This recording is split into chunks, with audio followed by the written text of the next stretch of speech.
our ID series. Well, we are really thrilled today to have Dr. Yendelela Cuffee from University of Delaware to talk to us about her research and more specifically community-based interventions for African Americans with hypertension. But before I introduce our speaker, let me go over some housekeeping issues. So as always, we can get CME credits both for our tech talks and our ID series presentations. We will distribute the information via email to those that registered for today's event.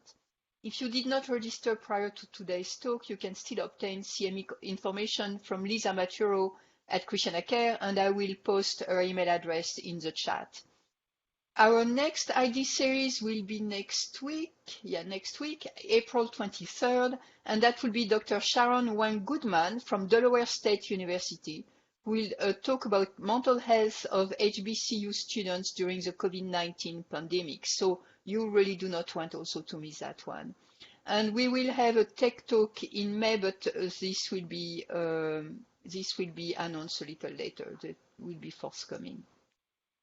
So again, we are really, really happy to have Dr. Cuffee from University of Delaware here to give us a talk. Dr. Cuffee is Assistant Professor in the Epidemiology Program of the College of Health Sciences at University of Delaware. She's also an Adjunct Assistant Professor in the Department of Public Health Sciences at Penn State College of Medicine. She obtained a Ph.D. in Clinical and Population Health Research at University of Massachusetts Medical School, and also an MPH in epidemiology at New York Medical College in Valhalla, New York. Prior to her appointment at University of Delaware, she was Associate Director of Public Health Practice for the Doctor of Public Health program in the Department of Public Health Sciences at Penn State College of Medicine. Her research focuses on the psychosocial and behavioral determinants of health, including racial discrimination, positive affect, and spirituality in minority communities. She has been the PI on several NIH grants, and she already has a long list of publications, and she's a very thought-out teacher and a mentor. So thank you so much, Dr. Cuffee, and we look forward to your talk. Thank you so much for that warm introduction, and thank you again for inviting me to join you all today to speak with you a little bit about some of the projects that I've been working on and just community-based research in general and how it's kind of informed the direction of my research. So, as I mentioned, we're going to be talking about community-based approaches for promoting healthy behaviors for African Americans with hypertension. And just a brief overview of our talk today. First, I'm going to start out by talking a little bit about hypertension in the African American community. Then I'll talk about the three areas of my work. So it focuses on three different areas. The first is race and gender-based discrimination. Talk a little bit about the work that we're doing there, and then at the end talk about some future directions expanding on this work. The second part is examining the psychosocial factors and medication adherence among African Americans with hypertension. And this is really research that I started as a graduate student, and it's continued throughout my career, really looking at those psychosocial factors and exploring the association with medication adherence, but also blood pressure. And then lastly, I'll talk about community-based research. So from the beginning of my career, I started very much in terms of a quantitative scientist, a researcher who analyzes a lot of secondary data. But more recently, and even during my graduate school period, I had the opportunity to be very involved in community-based research projects in Massachusetts, but also in Alabama. And that really has informed the shape of my work and really the future directions of it. So I'll talk about two projects that I did while I was still at Penn State, and projects that I am looking very much forward to continuing as I move to Delaware and get established in the community and start to get to know people and do some work that hopefully will be really helpful to people. And then lastly, I'll talk about next steps and future directions. So first, I just wanted to talk about the burden of heart disease in the United States. As we know, heart disease is one of the leading causes of death in the United States. It's accountable for every 1 in 4 deaths. And hypertension in particular, the area that I really focus on, is a major risk factor for not only heart disease, but stroke, heart failure, and kidney disease. And approximately every 1 in 3 adults in the United States has hypertension, has been diagnosed with hypertension. And so I've specifically focused on the African American population because it's not only near and dear to my heart, but the African American community is one that has experienced some of the highest rates of high blood pressure in the United States. And so on the right-hand side of the slides, you can actually see data, and this is obtained from NHANES. And so there are three bars, there's blue, there's red, and the green. And the green, oh goodness, the green actually represents the findings from 2011 to 2016.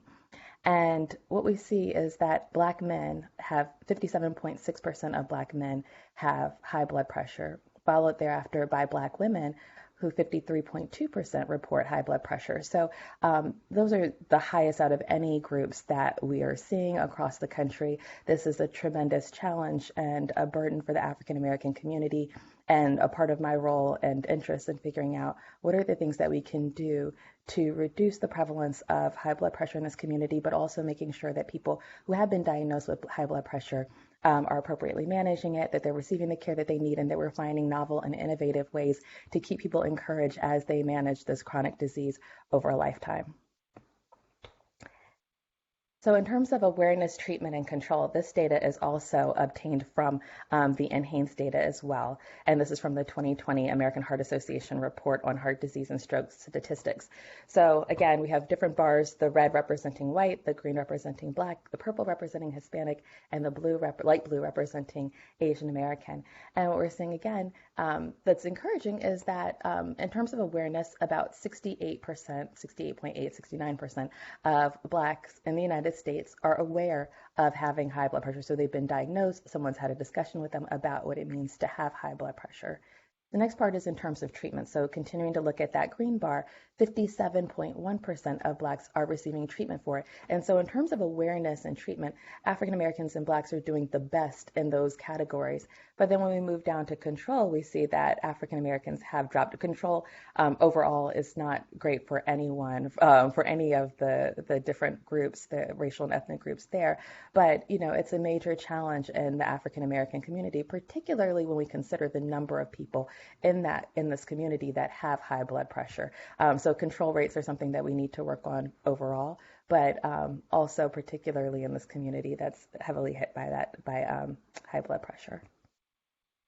And so just in general, in the African American community, we typically see higher rates of systolic and diastolic blood pressure, often earlier onset of hypertension. And that's an area that I'm very interested in, is working with individuals who are in their 20s, 30s, and 40s who are diagnosed with hypertension and figuring out how do we support them in the management of this condition throughout their life course.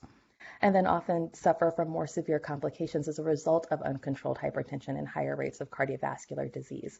And so one area that I focus on is uncontrolled hypertension. And studies have varied in terms of how adherent individuals are to the rate of uncontrolled high blood pressure. But it's estimated that about 50% of individuals who have high blood pressure have uncontrolled high blood pressure. And what's often done to manage high blood pressure is we focus on diet and exercise, but we also focus on medication adherence, which is a part of my work, but also taking into account the social factors that impact it. So some of the things we'll talk about: experiences of discrimination and mistrust towards healthcare providers, structural barriers, not having a healthcare provider nearby, having challenges getting around in terms of transportation to get to a provider, and then environmental factors. And all of these factors impact the way an individual manages high blood pressure, but also the prevalence of high blood pressure among those individuals. And it has a real heavy impact on both health outcomes and health behaviors. So in talking about the three areas of my research, it focuses first on psychosocial correlates of medication adherence. And so this is the work I mentioned earlier that kind of started when I was in graduate school. And so some of that work, a couple of examples of that, is focusing on the relationship between John Henryism, trust in providers, and medication adherence among African Americans. And one of our recent publications in the space of psychosocial research is looking at home remedy use and medication adherence among African Americans with hypertension. And both of these studies were based in Birmingham, Alabama. So I'll give you a little context about the work that we did in Birmingham and how that's informed future steps. The next area of research is focused on race and gender-based discrimination. Early on in my career, discrimination is something that I was very passionate about exploring as a researcher.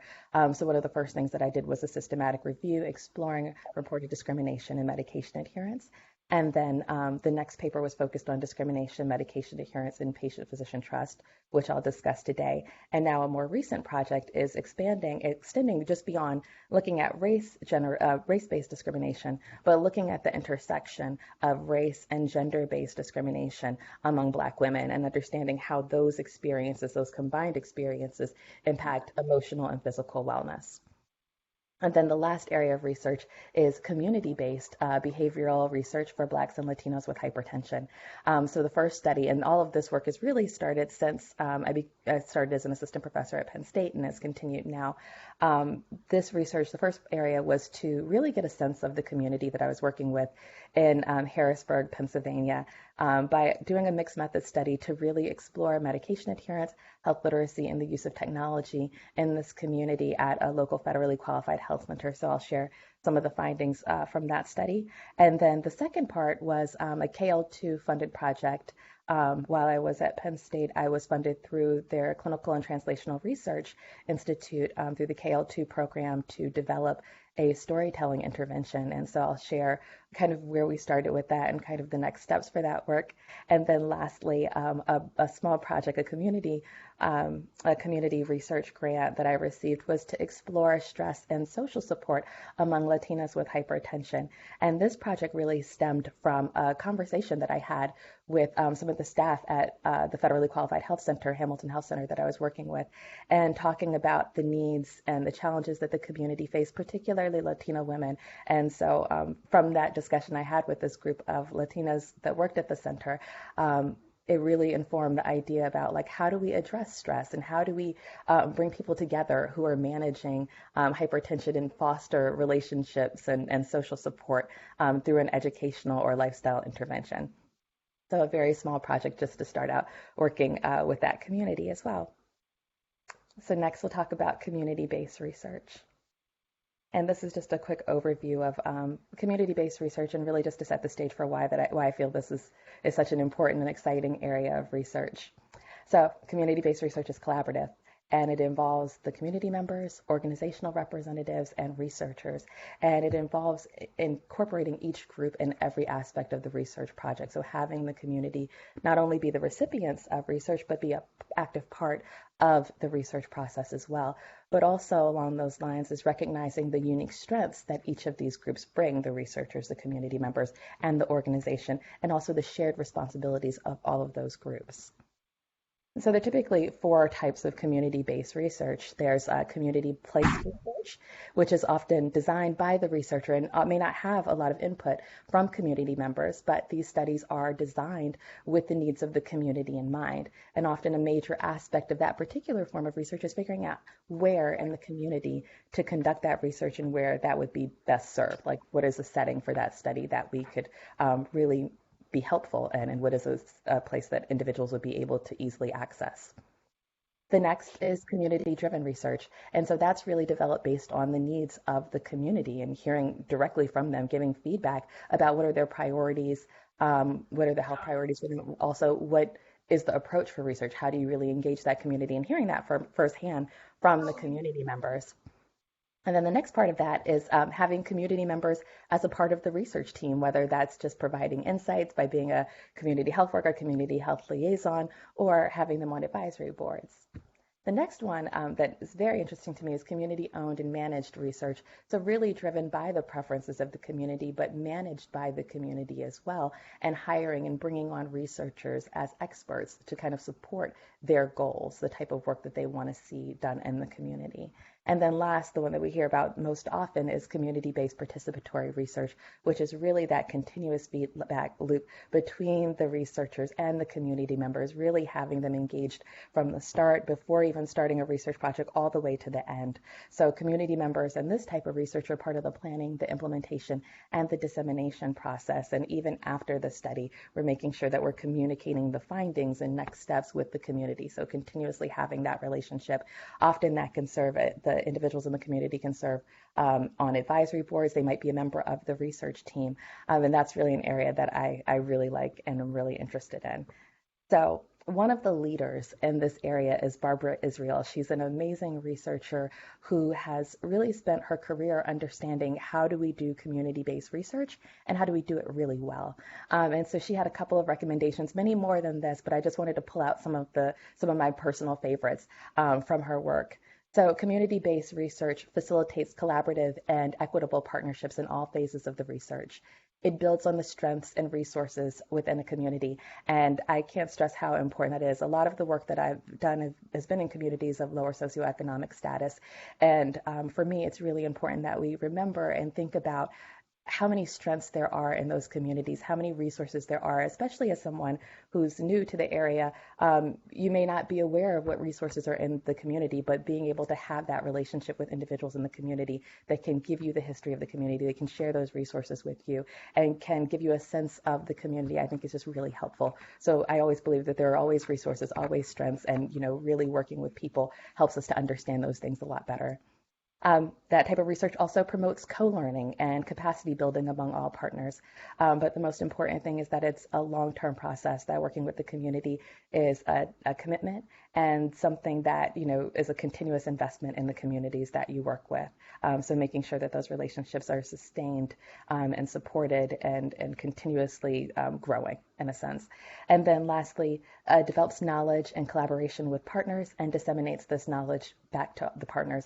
And I think that again is another important area is, after we conclude our studies, after we have findings, how are we sharing those findings, not only with the staff, so I tend to work with federally qualified health centers, but not just communicating with leadership at the community health centers, but also the staff, so participating in staff meetings and sharing your findings, and then also making sure that not only the participants of the study, but other community members are aware of those findings and how those findings might be used to help at the community and the individual level. It's always a very important last step in research. And so all of that is to say that as a quantitative researcher initially, that research was very informed by community-based research for me. And I'm going to talk about race and gender-based discrimination. And I'll share with you how my mentor actually encouraged me to look beyond just this data set, but to really know and understand and really connect with the community from which this data was obtained. And then that ARM has really informed the work that I do in communities, the qualitative and mixed methods work. So I'll talk about race and gender-based discrimination first. So the first project that I'm going to talk about, actually two of them, are from the TRUST study. And the TRUST study was a study that my mentor, Dr. Allison, started in Birmingham, Alabama. And the goals of that study were to examine risk factors for cardiovascular disease. And the data set included a whole range of psychosocial factors that I previously was unaware of, but was really excited to see. So things like experiences of discrimination, trust in physicians and providers, self-efficacy. We had the home remedies measures in there that I mentioned, mental and physical status, but also measures that were less used, like happiness. And that was actually one of the first papers that I wrote was focused on happiness and medication adherence. And so as my mentor granted me access to work with this data, he felt that it was really important. He's like, I want you to go to Birmingham, to Cooper Green Mercy Hospital, which is the hospital that we were working with, and get to know the people that work there. I want you to work on a study and spend some time in Birmingham so you really understand the community that this data is obtained from and that you connect with them. And I loved it. And I ended up going back to Birmingham many, many times over the course of my Ph.D. program while I was in Massachusetts and spent a summer there working on a physical activity project with another mentor. So Birmingham still to this day holds a very special place in my heart because it's a really wonderful area and I really enjoyed my work there. So just to give you a sense of the individuals in that community, the study participants were both African American, Black, and white. It was taking place at Cooper Green Mercy Hospital, and essentially it's a safety net hospital in the center of Birmingham that really focused on providing care and support for individuals who were uninsured and underinsured, but also served a large minority population as well, Black and Latino largely. And then in Birmingham, the age of consent is 19, so all participants in the study had to be 19 years old or older. And so just a little background about discrimination and medication adherence. So as I mentioned earlier, medication adherence is low among individuals with hypertension. It just is. And it's often attributed to SES, but there are also these social and psychological factors that play a role in health behaviors. There's evidence that experiencing discrimination in the healthcare setting may erode healthy behaviors and is associated with lower trust in healthcare providers.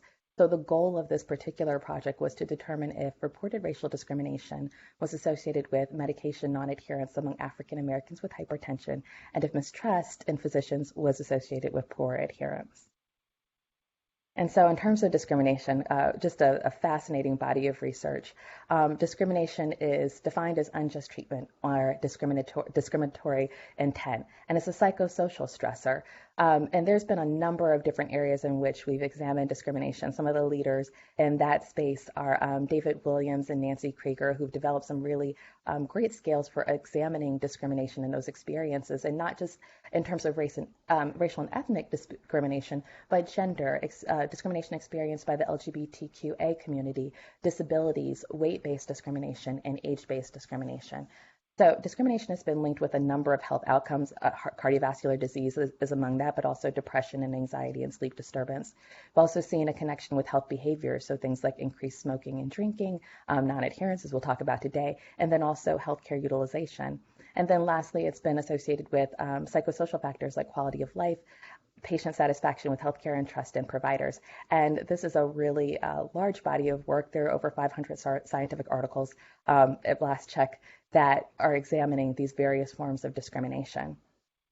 And so one thing I wanted to share were the findings from this combined effort from NPR, the Robert Wood Johnson Foundation, and Harvard School of Public Health.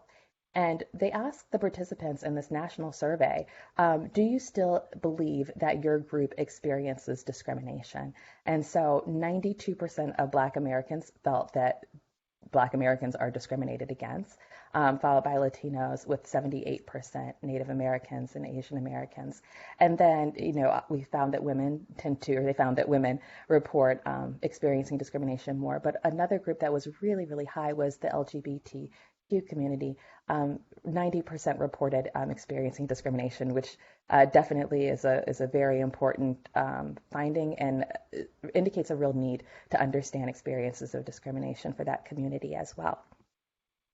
So for the study that we're talking about now, it included a couple of different study measures, the Moriski Medication Adherence Scale, which is a self-reported scale, and I'll share some of the measures with that on the next slide. Experiences of discrimination, and that was specific to race, with a higher score indicating more discrimination. And then the Hall General Trust Scale, which focused on trust in physicians based on caring about the patient's best interests, physician competence, honesty, confidentiality, and global trust. And a higher score on that scale indicated greater trust.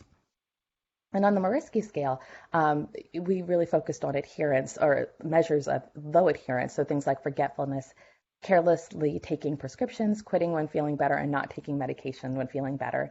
And so just a couple of examples of the items that were included in the survey were, do you ever forget to take your medications? When you feel better, do you sometimes stop taking your medications? So just a little bit of detail about our sample. So the trust study included 780 African Americans. 71% of the participants were women, and the average age of the participants was 53 years old.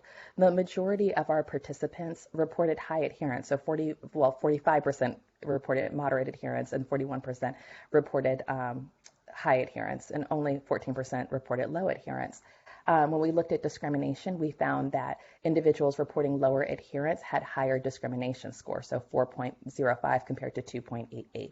And a higher score on the discrimination scale indicated more experiences of discrimination. Similarly, when we look at trust, we found that individuals reporting higher trust scores, so the 40.8 that you see in the high, also reported higher adherence. So the discrimination, low adherence was related to more experiences of discrimination, and higher adherence was also associated with greater trust. And so to further analyze that, we did multivariable analysis and found that each 1 point increase in discrimination reduced the odds of being in a higher medication adherence. So again, indicating that as those scores increased for discrimination, individuals were less likely to be adherent to their medication. And then we also examined the relationship with trust. And again, we found those same findings, that as trust increased, so were the odds that you would be in a higher medication adherence category. And to further examine this relationship, we wanted to do a mediation analysis using principles from Barron and Kenny, mediation analysis experts, and looking at the direct association between discrimination and medication adherence, but then also looking at the indirect association between discrimination, trust, and medication adherence. And so in exploring that, we found that 39% of the relationship that we saw between discrimination and medication adherence is explained through trust. So that patient-physician trust aspect plays an integral role in adherence behaviors and is also strongly related with discrimination. The next paper that I'm going to talk about, the next area of research, is focused on psychosocial correlates of medication adherence. So the second paper is John Henryism and medication adherence. And John Henryism, the John Henryism hypothesis was coined by a researcher named Sherman James, a leader in social epidemiology, and created this work many years ago. But it's been an incredible body of work to understand and to explore this concept of John Henryism, which posits that individuals of resource-limited settings, particularly African Americans, experience more psychosocial and environmental stressors and may be required to use considerable energy to manage stress. So the John Henryism hypothesis has been linked with increased heart rate, hypertension, stress, depression, and physical health. And so the goal of this project was to examine the association between John Henryism and medication adherence among African Americans with hypertension, and again, to explore the mediating role of trust. So again, we used the medication adherence scale that I mentioned earlier, the Morisky scale, and we used the John Henryism active coping scale, a 12-item scale that focuses on three themes: efficacious mental and physical vigor, a strong commitment to hard work, and single-minded determination to succeed, which in itself are not bad traits. Those are actually really good traits to have. But some of the examples of the items from that survey are: when things don't go the way I want them, it makes me work harder, or I feel that I'm the kind of man or woman that stands up for what he or she believes in, regardless of the consequence. So a higher score indicates greater alignment with the traits described in the John Henryism hypothesis. And again, the Hall General Trust Scale indicates that a higher score indicates greater trust. So again, similar, the study participants were the same. They were from the trust study as well. In terms of trust, that didn't change from the original study that I mentioned. But the interesting findings we see here is that as we look at John Henryism by adherence category, individuals in the low adherence category had higher John Henryism scores than individuals in the moderate and the high adherence scores categories. So we found that each 1-point increase in John Henryism was associated with a decreased odds of being in a higher medication adherence category. So as John Henryism increased, adherence decreased again. And so again, we found with trust, examining the odds that with higher trust, individuals were also more adherent. So if you had a more trusting relationship, you were more adherent to your medication. And for this particular study, we again did a path analysis to explore the relationship between John Henryism, medication adherence, and trust, and found that that direct relationship between John Henryism and medication adherence was again mediated by trust, and that accounted for 24% of the association between those two variables. So that is actually it for my quantitative research. And now I'm going to shift into talking about some of the community-based behavioral research that I started here at Penn State, and I'm continuing now, and then talk about future directions for that area of research. So when I started at Penn State, I was new to central Pennsylvania, so I did not know much about the area, but I knew that Harrisburg, Pennsylvania, and particularly was a very diverse area in a pretty rural setting. Like, this area is pretty rural. And so one of the things that I wanted to do was really figure out, how do I engage with communities of color in this area? And so I started researching local federally qualified health centers, and reached out to the CEO of the local federally qualified health center in Harrisburg.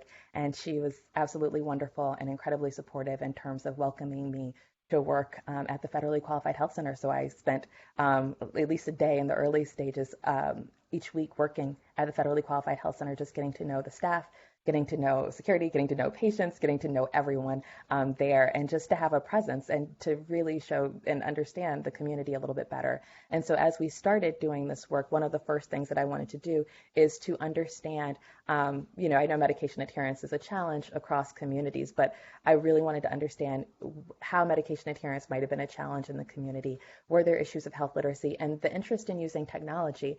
And so often, as you think about technology-based interventions, and particularly now after going through the pandemic, how can we use technology as a way of communicating health information and supporting people in the management of high blood pressure? And I wanted to see if that was something that people were interested in and might be willing to participate in.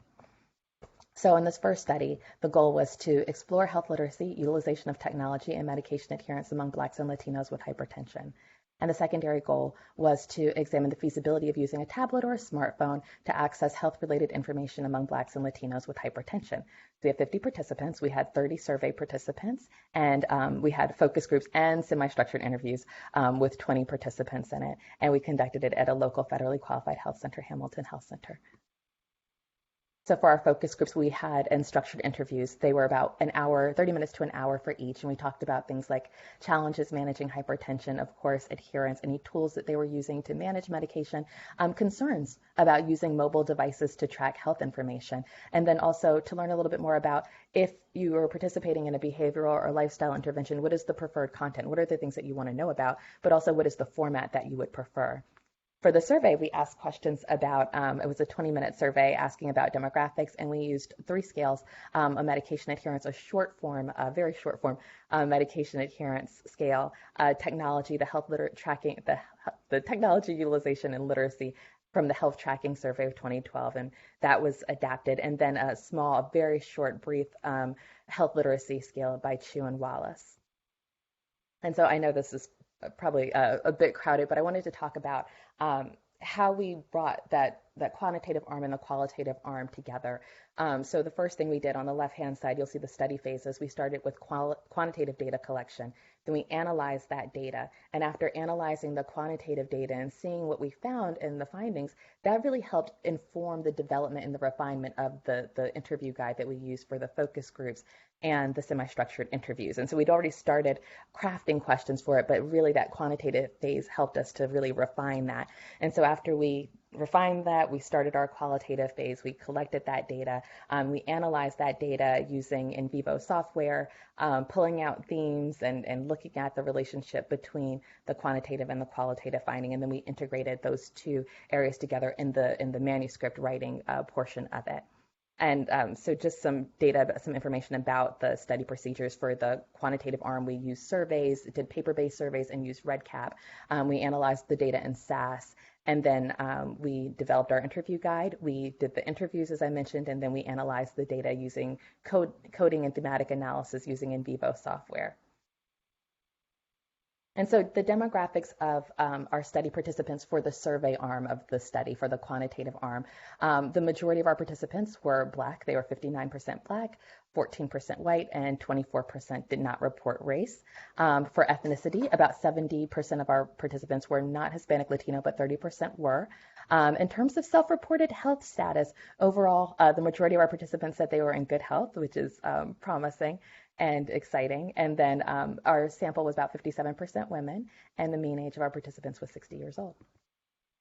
So we asked questions in the survey about annual household income, and what we found is that the majority of our study participants reported having an annual household income of less than $25,000. And in terms of education, we saw that some high school and then never attending high school and being a high school graduate were our largest categories of our participants. In terms of managing antihypertensive medication, it was promising. The majority of our participants felt very confident in their ability to manage antihypertensive medications. Many had systems in place, and I'll talk about some of the quotes from them about their ability to manage their high blood pressure. And when people were struggling with it, they were very candid about what their struggles were and why they decided not to or had challenges being adherent to medication.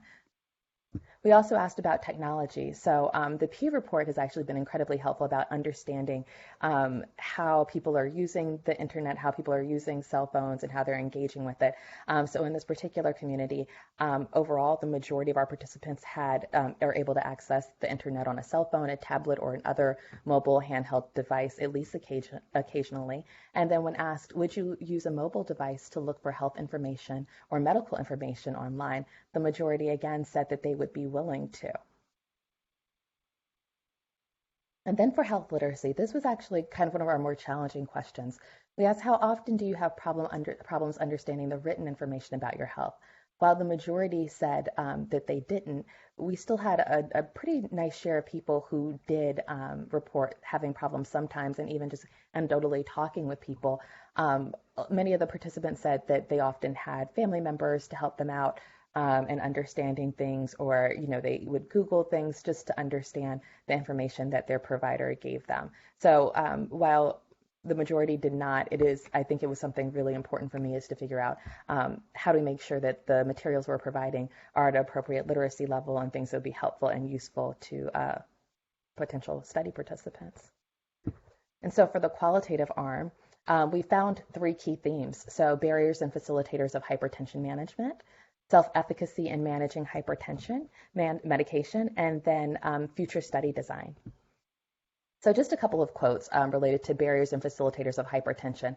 Many of our participants cited that cost of healthy foods and transportation were challenges in trying to manage hypertension. And so, quick quote, you got to remember that most people don't have money to buy that kind of food. And most of us buy cold cuts and hamburgers, all of the stuff that we shouldn't.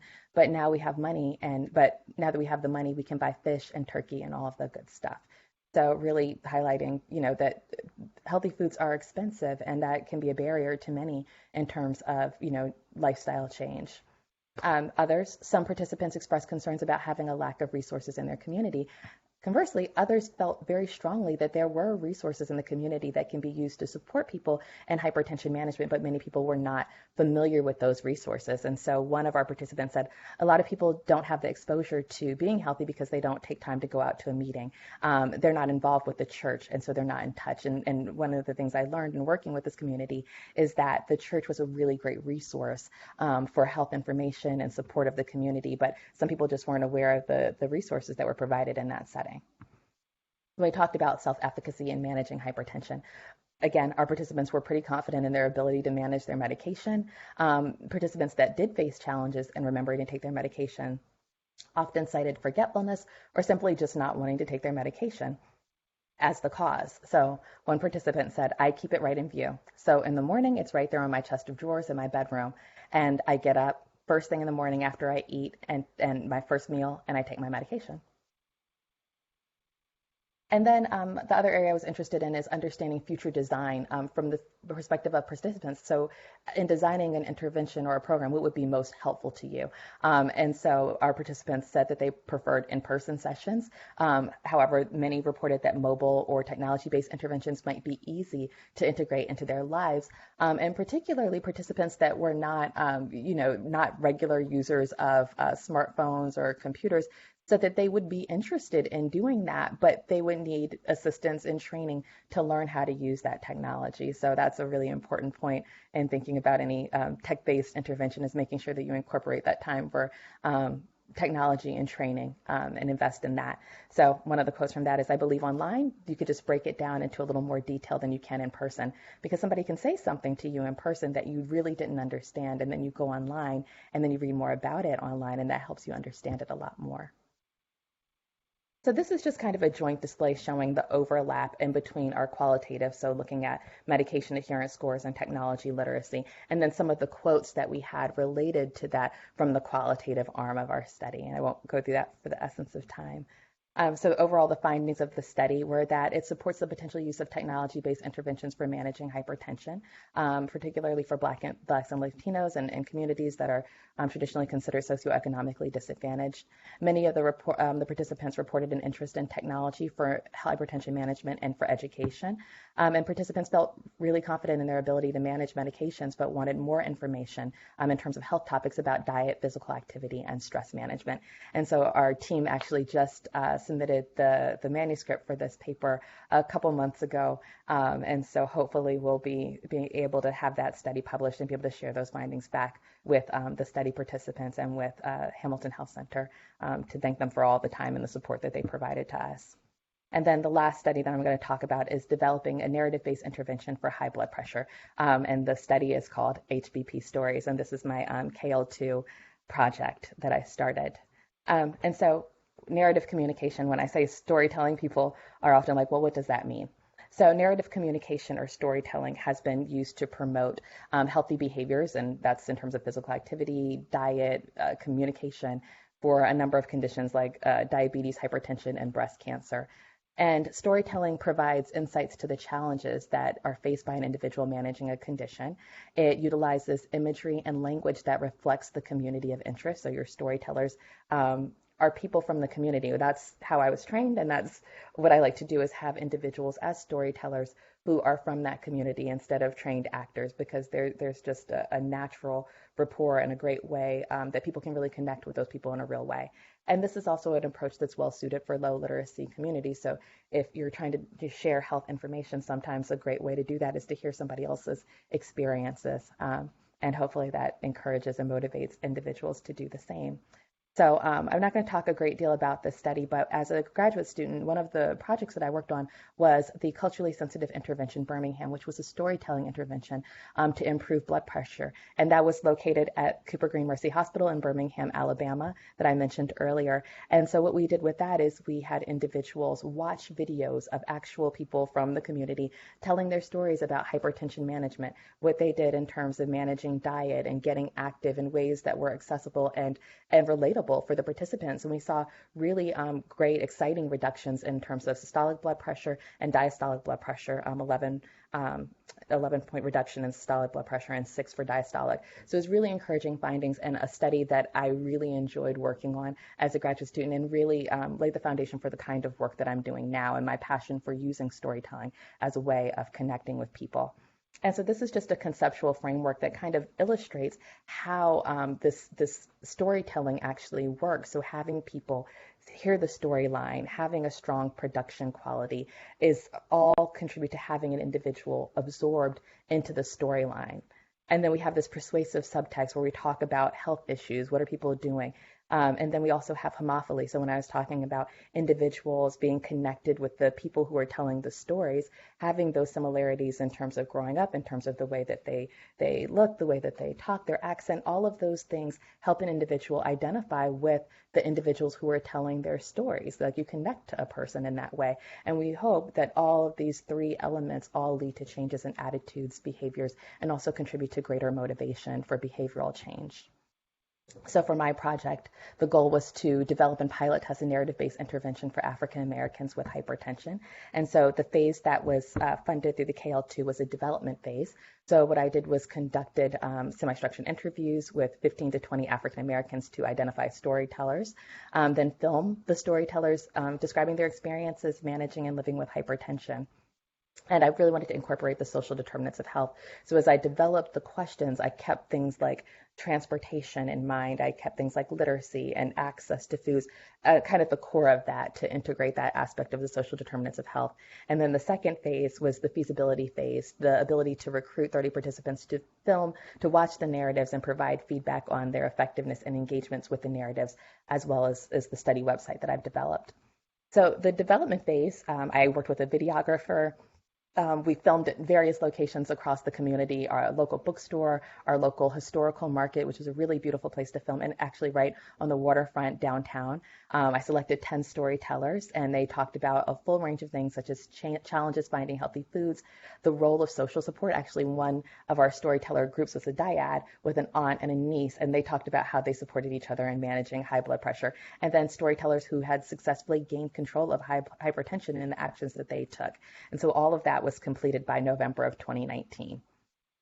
In addition to the filming, I also wanted to create a website because I wanted to figure out a way that we could house those stories so that individuals would be able to access it on a computer or a mobile device whenever this rolls out into a full intervention. So over the summer of 2018, I believe, I worked with the website team to really develop a mood board, a logo, and this at the bottom is a screenshot of the actual website for HBP stories. And so not only did we put the stories on there from all of our storytellers, but I also had educational materials from the American Heart Association that we used to form modules, educational modules related to different topics for managing high blood pressure. And one of the aspects in terms of bringing the community back into it is I had a community partner, one of our storytellers who was a little powerhouse and a great source of information, to work with me and my research team as we developed those materials, as we figured out what was going to be the most helpful content to put onto this website, and to even go through the website to see what made sense, what flowed nicely, and really how we can make this as accessible as possible. And she's a wonderful woman, has been incredibly helpful in the development process.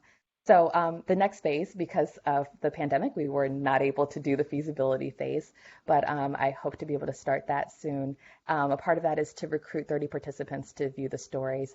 We created a survey in REDCap to assess patient engagement, the effectiveness of the stories, preferences for behavioral interventions, even in terms of the number of sessions and the educational content that participants would like to see. And so it'll be mixed methods, of course, having survey questions, but also open-ended questions, having them watch each video, which are about 2 to 3 minutes each, and then we'll analyze the qualitative data. And then the next steps would be to really continue this work and hopefully apply for a KO1 to continue it, looking at storytelling, the digital platform using the website as a way of delivering an intervention, and comparing that with in-person meetings to really see how having people tell their stories, watch stories and tell their stories to each other in person, how that really resonates. I'm really curious to see which one of those approaches will resonate with whom best, and which particular groups are there, age groups that prefer the digital platform compared to the community meetings. So we'll see. And in that intervention that is in my head now, I'm really focused on storytelling, the educational materials, and using motivational interviewing and goal setting in those community-based settings, and also with the digital platform as well, to encourage people in managing their condition. And so lastly, future directions. So in terms of the race and gender-based discrimination work, one of the papers that we're working on now is examining race and gender-based discrimination for Black women. And we will hopefully be submitting that manuscript in May of 2021.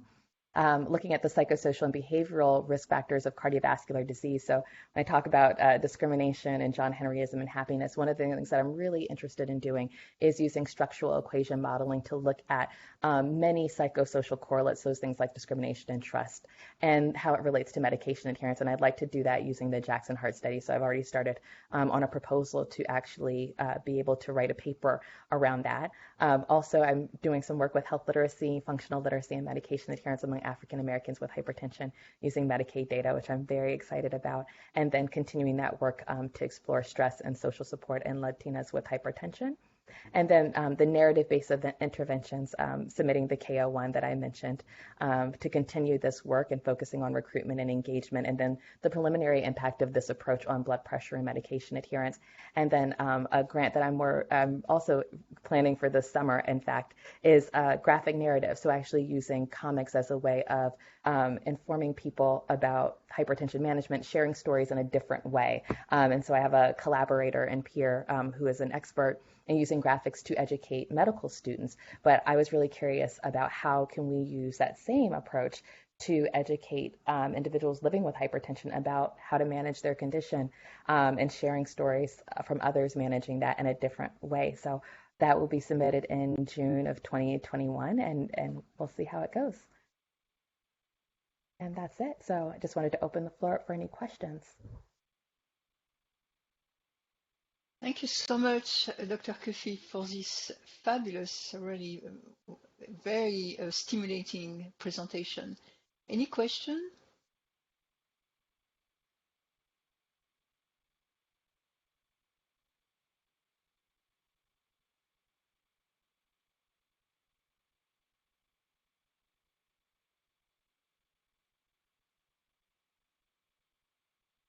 Well, while we are waiting for questions, I'm curious about the study that you are planning to do with the Jackson Heart study, with the Jackson Heart database. Do you think you will have all the data elements that you need from this database to be able, like, structural racism and these type of things, discrimination measures? Absolutely, great question. So the Jackson Heart Study data is a data set I've been working with, been interested in working with for years, and they actually have I'm actually in their social determinants of health workforce, and they have all these really great measures. They definitely have discrimination in there, trust. They have some measures around resilience. So it just depends on the particular wave of the Jackson Heart Study data that you're going to use. But the most important ones for me are discrimination, maybe some of the resilience measures as well. And it's a pretty rich data set. So I'm excited to see what's in there. And I've been working with a mentor from Jackson Hart to really get a handle on what elements we should be exploring and how we might go about this. But we're all really excited about using structural equation modeling with it because that would be, he said, one of the first papers to actually do that. So that'd be great. This sounds great. It sounds like a great project. I think there is something in the chat. Dr. Lee, Marshall Ali says, hopefully we can collaborate on Jackson Hart study too. She Absolutely. was a Jackson Hart scholar. I have another question as we are waiting for everyone. Did you find a difference in, according to age, in the measurement of discrimination or feeling of discrimination and trust? Did you find a difference according to age? We did, and I didn't share that. We actually found that our participants that were younger were more likely to report more experiences of discrimination than our Oh, older really? participants. I would Yes. have thought exactly the contrary. I really, that's one that I'm really interested in understanding as well. And I mean, like I mentioned, this was Birmingham. And so a lot of our participants who were older really were young during the civil rights movement. Yeah, yeah, yeah. Birmingham had a very challenging history in terms of violence. And so Absolutely. I'm really curious in that sample as to what individuals defined as discrimination. And even in this new paper that we're working with, looking at race and gender-based discrimination, we found that more Black women in that same sample from Birmingham attributed their experiences of discrimination to their gender instead of race, which we thought was very surprising. We assumed that it would be largely driven by race. So I think in terms of thinking through next steps for discrimination research, really understanding through even just interviews how people are conceptualizing what discrimination looks like, but also what that experience looks like and what do people attribute it to, because we just don't have that data, but it would be really interesting to know. Yeah, I'm very surprised. I would have thought exactly the contrary, but that's very, very interesting. Any other questions? Hi, Yanda. This is Lee Pachter. How you doing? Great talk. My question, in the work that you've done with the Latinx community, have you also thought about or investigated the relationship of acculturation or biculturalism with adherence? Because there is some data to suggest that a culturative style may be predictive or may be associated with adherence with medication. I have not, but that would be very interesting to look into. That's a great recommendation, Lee. Thank you.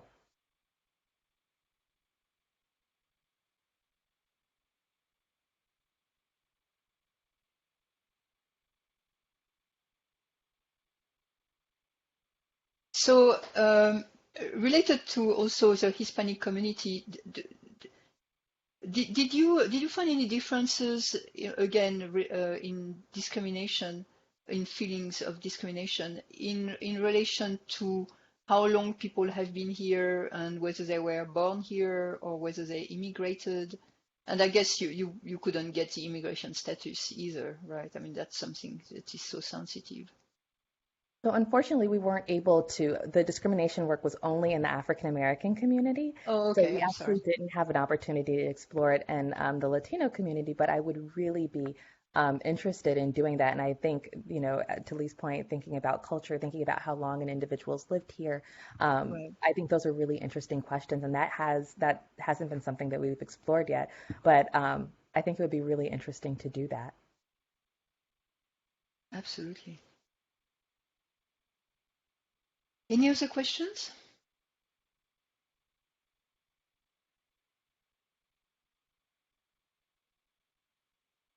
All right. Well, thank you so much. This was a wonderful presentation. And we'll have you back because we want to know about, all the other projects that you are going to start. So this is really, really wonderful, wonderful research. Thank you very much. I appreciate it. And thank you all again for inviting me to join you today. Thank you. Bye. Bye-bye.